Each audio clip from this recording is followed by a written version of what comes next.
What's up, y'all? It's your boy Sean P back again. And so now we're gonna do part two of our commentary on Melle Mel and his little debate that's going on now with some of the artists on the Billboard 50 Greatest Rappers list. So if you didn't see it, please see part one, Melle Mel versus Eminem, and the debate on why Eminem shouldn't be above Melle Mel or Eminem in the top five. Uh, Check out to see what I said about that. It does Melle Mel have some good points? Is he wrong? What have you? Now let's go to another rapper. Let's talk about Lil Wayne. Actually, I want to talk about Lil Wayne and Nicki Minaj too.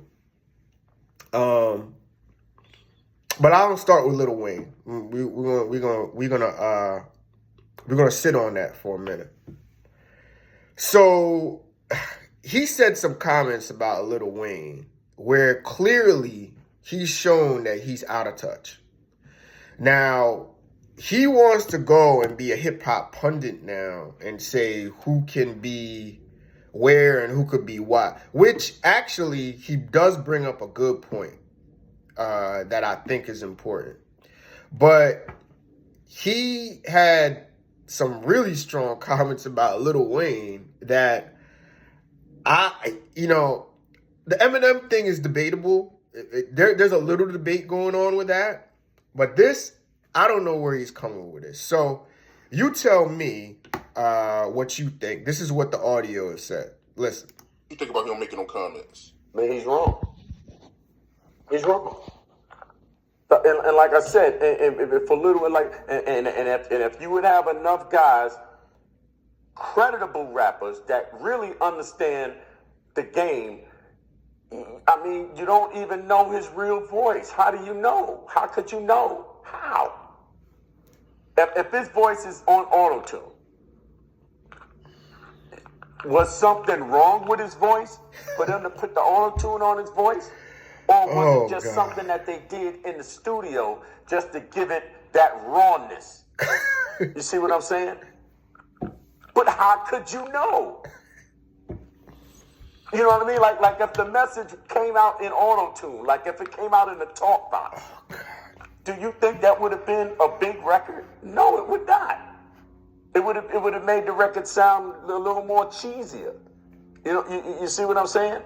So I mean, and he's entitled to his opinion, but I guarantee if you had five capable so-called great rappers on a panel, I guarantee you, Lil Wayne wouldn't be number one. He wouldn't be. You probably come out with more of Jay-Z being number one. But it wouldn't.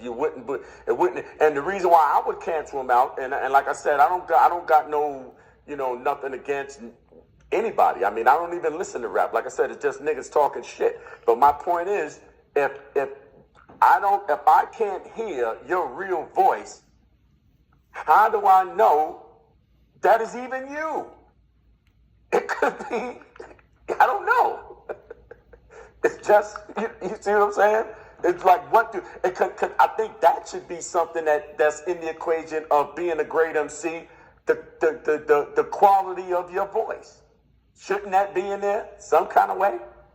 Okay, all right. So I got to stop it there, right? Because he's just, again, moving the goalposts. It's like, bro, it's like really you want to make your own list. You really want to make your own list or make the list the way you want to make it. First of all, you said, well, I don't count Billboard because they're just about a list that they're making a list out about of people that make records. That's not real hip hop and really about rap and hip hop. But you're doing a tour commenting on the list. So obviously you care. If it's about people who make records, which you're famous for making one record, why do you care? So you're doing this tour. So back to Lil Wayne. So he believes Lil Wayne, and just to give you context, Lil Wayne said he should be number one, which I disagree with. But he's pushing back on Lil Wayne being a great MC or even ahead of him because he uses auto-tune. Now, see, this is the thing about auto-tune and all of that. Auto-tune is an effect that's been popularized, I would say, probably in the last 15 years or so. But the thing about it is that does not define Lil Wayne as a rapper. We know Lil Wayne has bars. We know Lil Wayne can spit. You know what I mean? Lil Wayne can rap. Now, here's the thing. Auto-tune is part of hip-hop that has evolved with the game, along with harmonization, making the hook the centerpiece of the song, along with street rap,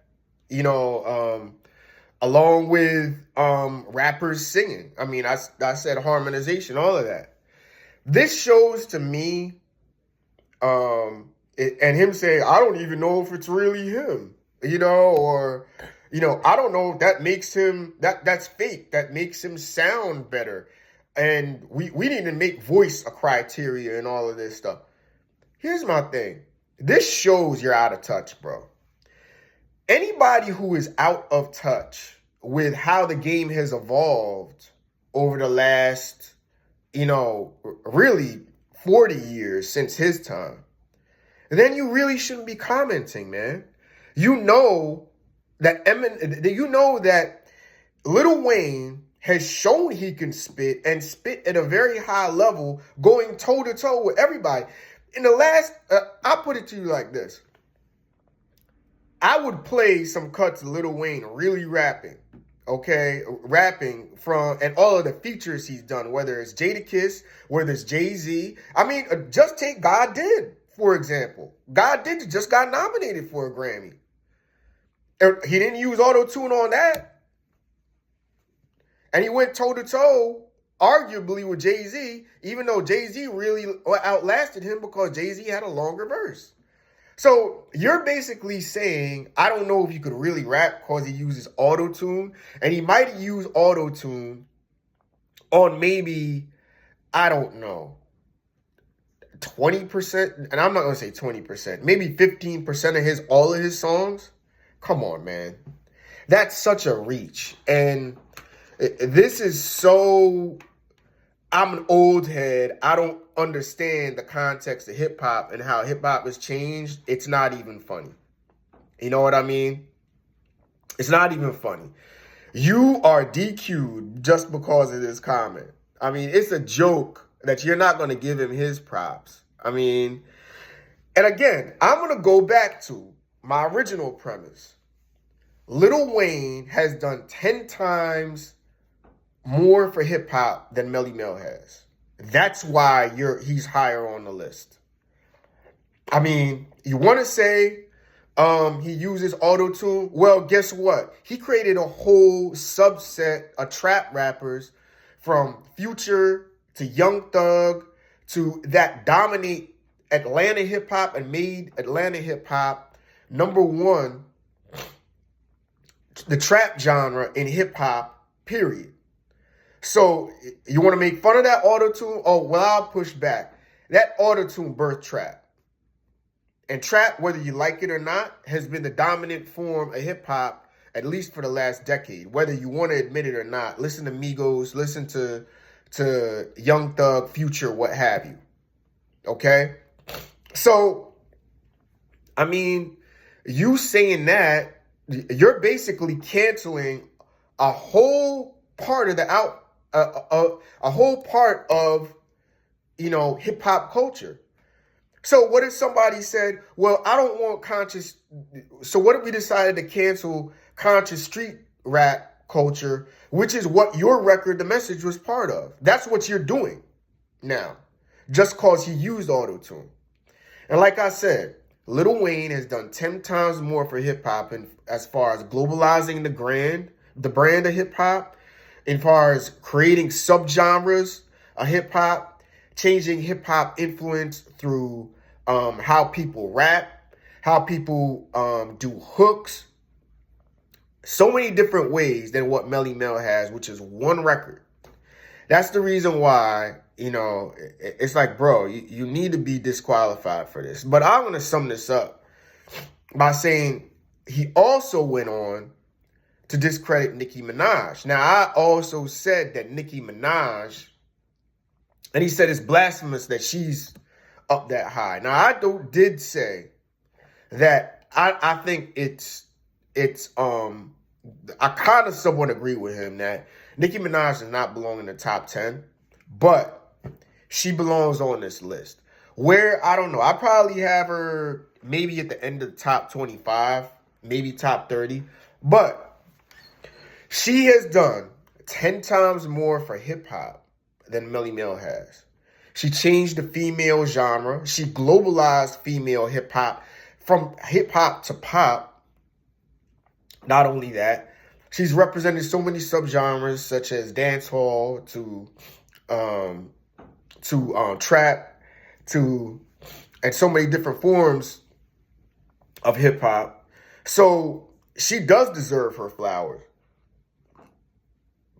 But again, him saying that a woman that has transformed the hip hop genre and has had more influence on female rap than any other female rapper in history shows me that in the end of the day, bro, you're out of touch. You're out of touch with hip hop. And somebody that's out of touch with how the game progressed your opinion, you sound like an old head talking about, well, back in my day, we didn't have to do this or auto-tune and all that. You sound like an old hater, bro. He's 61 years old. Now I'm going to go and continue on with something. Now, here's my thing. This is how I'm going to tell you this is a total clout chase.